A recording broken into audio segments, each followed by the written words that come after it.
दोस्तों, यूके और इटली की तरफ से पहले ही कई बार भारत को ग्लोबल कॉम्बैट एयर प्रोग्राम में शामिल होने के लिए बोला जा चुका है, लेकिन अभी तक भारत की तरफ से इस बात को लेकर कोई भी जवाब नहीं दिया जाता था। लेकिन कल ही हमको देखने को मिला है कि अब Bharat global combat air programme का हिस्सा बनना चाहता है। जो लोग ग्लोबल कॉम्बैट एयर प्रोग्राम के बारे में कुछ भी नहीं जानते हैं, वो केवल इतना समझ लीजिए कि ग्लोबल कॉम्बैट एयर प्रोग्राम के तहत यूके, इटली और जापान मिलकर एक 6th जनरेशन के फाइटर जेट को बनाकर तैयार करने वाले हैं। और अब हमारे कुछ डिफेंस एक्सपर्ट्स की तरफ से बोला जा रहा है कि अचानक से Bharat global combat air programme का हिस्सा इसलिए बनना चाहता है क्योंकि ग्लोबल कॉम्बैट एयर प्रोग्राम में जो फाइटर जेट बनाकर तैयार किया जाएगा, उस फाइटर जेट के अंदर एडप्टिव साइकिल इंजन का इस्तेमाल किया जाएगा, जो फ्यूल की काफी ज्यादा कम खपत करेगा। और ये इंजन थ्रस्ट आउटपुट के मामले में भी काफी ज्यादा शानदार होगा।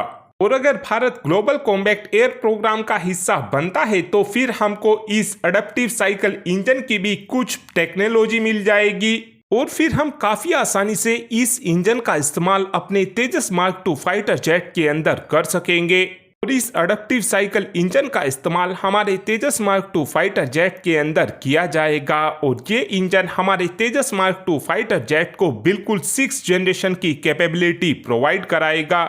पर्सनली इस समय हमें ऐसा लगता है कि भारत को तुरंत ही इस ग्लोबल कॉम्बैट एयर प्रोग्राम का हिस्सा बन जाना चाहिए, क्योंकि इस प्रोग्राम को ज्वाइन करने के हमको 2 बड़े फायदे होंगे। पहला फायदा तो हमको ये होगा कि हमको एक 6th जनरेशन के इंजन का एक्सेस पूरी तरीके से मिल जाएगा और इस इंजन की कुछ प्रतिशत टेक्नोलॉजी भी हमको मिल जाएगी। साथ में दूसरा फायदा हमको ये होगा कि हम 6ठी पीढ़ी के global combat air fighter jet को अपनी वायुसेना में काफी आसानी से शामिल कर सकेंगे।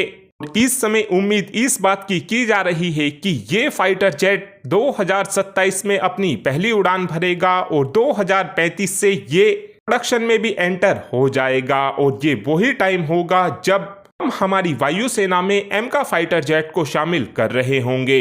साथ में एक अपडेट हमारी वायुसेना को लेकर भी आया है, जहां पर इस समय बताया ये जा रहा है कि भारतीय वायुसेना लंबी दूरी से आने वाले ड्रोनों को मार गिराने के लिए एक ऑटोनोमस ड्रोन डिफेंस सिस्टम को बनवाना चाहती है। और ये डिफेंस सिस्टम दुश्मन देशों के हर तरीके के ड्रोन को काफी आसानी से मार गिराने में सक्षम होगा। इस समय हमारी वायुसेना की तरफ से ये भी रिक्वायरमेंट रखी गई है कि इस सिस्टम का इस्तेमाल हम अपने हेलीकॉप्टर और ट्रक पर माउंट कर भी काफी आसानी से कर सके। और इस समय बताया ये जा रहा है कि ये एक ट्यूब लॉन्च डिफेंस सिस्टम होने वाला है, जो काफी आसानी से 8000 फीट की ऊंचाई पर भी दुश्मन देशों के कामिकाजी ड्रोनों को काफी आसानी से मारकर गिराने में सक्षम होगा।